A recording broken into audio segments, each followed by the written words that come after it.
Olá, irmãos, Deus os abençoe, em nome de nosso Senhor Jesus Cristo. Também é um grande privilégio quando chega essa hora da nossa conversa diária. E hoje eu quero fazer alguns comentários da mensagem Cristo é o mistério de Deus revelado e apoiá-la com as Escrituras, evidentemente. Para nós é sempre uma alegria poder meditar na preciosa palavra de Deus, nessa preciosa mensagem, porque nós sabemos que o irmão Branham, ele é um dos 7 espíritos de Apocalipse, uma das 7 estrelas, um dos 7 olhos, e a mensagem que ele nos trouxe é a mensagem do Senhor Jesus Cristo, que seria revelada à última era da igreja. Então nós temos a convicção de que essa não é uma mensagem elaborada numa mesa de escritório para impressionar quem quer que seja, ou para levantar algum sistema organizado ao redor de um homem, mas ele é um anjo ministrador enviado por Deus para servir a favor daqueles que hão de herdar a salvação. Isso é algo maravilhoso, grande, e que traz para nós segurança, paz, de saber que no que é verdadeiro nós estamos. E o ministério do 7º anjo foi para revelar a Jesus Cristo nesse dia final, nos dias da vinda do Filho do Homem. E essa é uma verdade escriturística em Lucas 17:30 e associada a outra grande escritura de Apocalipse 13, verso 8, aonde fala de nossa predestinação, de que nossos nomes estavam no livro da vida do Cordeiro desde antes da fundação do mundo, e que nós somos feitura sua, criados em Cristo Jesus para as boas obras, já dantes preparadas para que andássemos nelas, diz Paulo no livro de Efésios. Ou seja, essa mensagem, ela foi previamente preparada. O caminho que nós estamos andando hoje foi um caminho previamente preparado. Veja, Jesus disse: eu sou o caminho, a verdade e a vida. Esse caminho foi feito por 7 eras da igreja. A verdade possui 7 vozes, 7 mensageiros, e a vida possui 7 virtudes. Essas virtudes sobre as quais nós estamos edificando nossas próprias vidas, os valores que seriam colocados em nós para identificar a obra do Espírito Santo, começando com fé até chegar na pedra de coroa, o amor ágape, que é colocado em nossos corações pelo Espírito Santo. Então a Escritura diz assim em Apocalipse 13, verso 8, referindo-se a esse dia em que nós estamos vivendo, aonde Satanás é o Deus dessa era maligna, aqui no Éden de Satanás, mas Deus teria uma igreja predestinada, preordenada, projetada por Ele, criada por Ele, feita por Ele, para estar aqui, nesse dia final, e não ser enganado. Veja, não ser confundido com as falsas doutrinas, com os falsos apóstolos, com o falso evangelho. Porque disse o Espírito Santo: eu te guardarei da hora da tentação, que há de vir sobre todo o mundo. Então vejam: e adoraram todos os que habitam sobre a terra, esses cujos nomes não estão escritos no livro da vida do Cordeiro, que foi morto desde a fundação do mundo. Então, este verso é claro e diz, em outras palavras, que somente os predestinados e pré-ordenados para a vida eterna não seriam enganados e não se curvariam ante o engano religioso desse dia. Agora, o que precisamos entender é que o verdadeiro cristianismo não tem nada a ver com aquilo que nós fazemos, ou podemos fazer, ou iremos fazer com respeito à nossa salvação. Não há nada mais errado, mais falso, do que pensar que nós estamos nos salvando por nossas próprias forças, que nós conseguimos ser cristãos por nossos próprios méritos.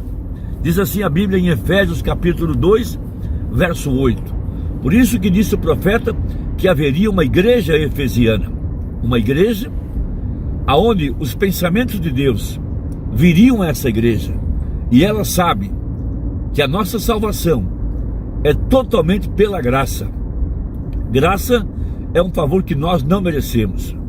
Então veja, capítulo 2, verso 8: porque pela graça sois salvos, por meio da fé, e isso não vem de vós, é dom de Deus. Veja, não vem das obras, para que ninguém se glorie. Não há nada que possamos nos gloriar nesse aspecto, nesse quesito de salvação. Veja, porque nós somos criados, veja a Bíblia, porque fomos feitos, ou somos feitura sua. Veja, um verdadeiro eleito foi feito, foi construído de tal forma, moldado de tal forma, para que pudesse estar de pé nesse dia e sustentar a palavra para este dia e andar nas obras que Deus preparou para que nós andássemos, ou seja, a mensagem do dia. Porque para cada dia houve uma mensagem, houve um mensageiro, e o povo predestinado andou nessa mensagem, viveu essa mensagem, que já estava totalmente apontada na Bíblia. Veja, desde antes da fundação do mundo, nós sabemos por que estrada andar, por que caminho, quais obras temos que praticar, porque isso tudo já está escrito no livro da vida do Cordeiro. Veja, porque somos feitura sua, criados em Cristo Jesus. Isso é uma grande verdade. Nós não fomos criados por nosso papai ou por nossa mamãe, ou por algum sistema religioso, ou nós somos o produto da elaboração inteligente de algum líder. Não, a verdadeira igreja, olha a palavra criar, vem de Gênesis. Nós somos criados por Deus. Veja, não apenas criados, somos a nova criatura. Veja, um novo nascimento, uma nova criatura. As coisas velhas já passaram e tudo se fez novo para estes que foram criados em Cristo Jesus. Porque é ali que está a nossa origem, ali está o nosso nascimento. Ele é a raiz, é a raiz que sustenta os galhos, não é o galho que sustenta a raiz. Veja, nossa vida predestinada, eleita desde a raiz. Veja, criados em Cristo Jesus. Por isso, cada dor de parto, cada chicotada, cada chibatada, cada cravo, cada prego, cada dor que Jesus sofreu, foram as dores de parto do próprio Deus, quando Ele estava tirando para fora, veja, a sua igreja, a sua semente eleita, os seus predestinados. Como disse Paulo: eu sofro as dores de parto por vós, até que Cristo seja formado em vós. Ou seja, a morte de Jesus na cruz, o preço pago.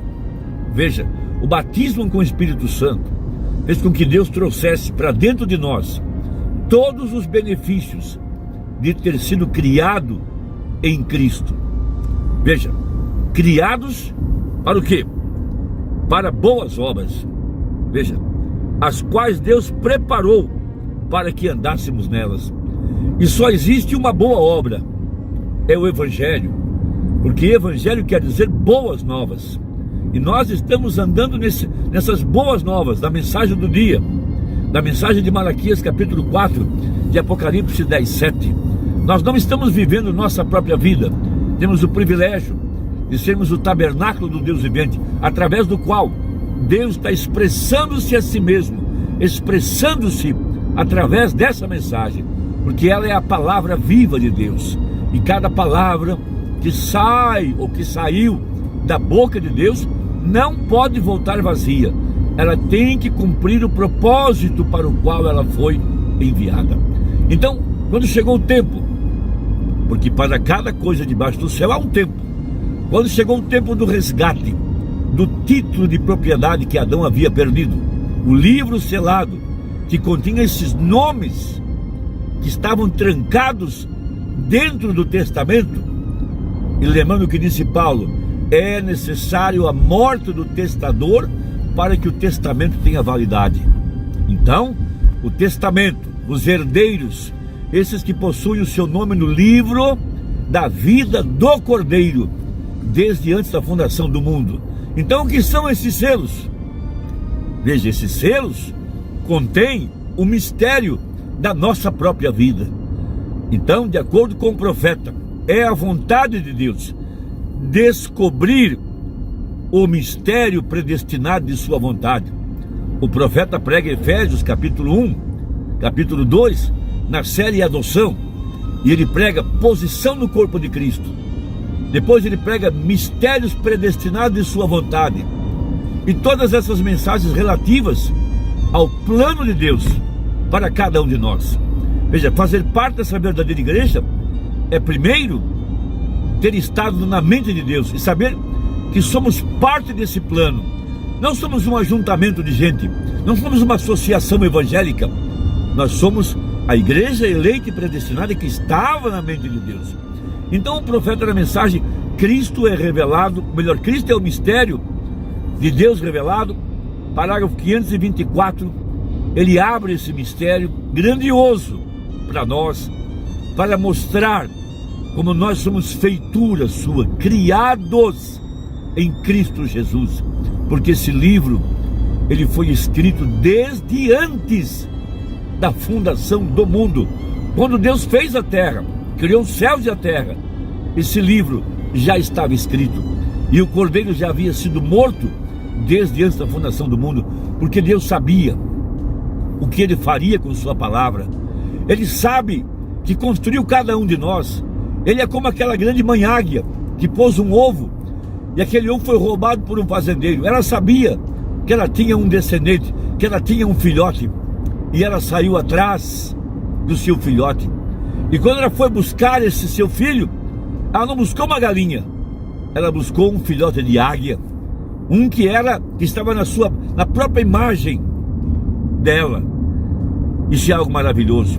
Agora, você vê os selos, pergunta o profeta, quando ele estava em sua obra mediadora, ali atrás, redimindo. Porém um dia ele surgirá para tomar esse livro que ele tem redimido, e todos os que estão nesse livro serão ele, pois esse é o crente.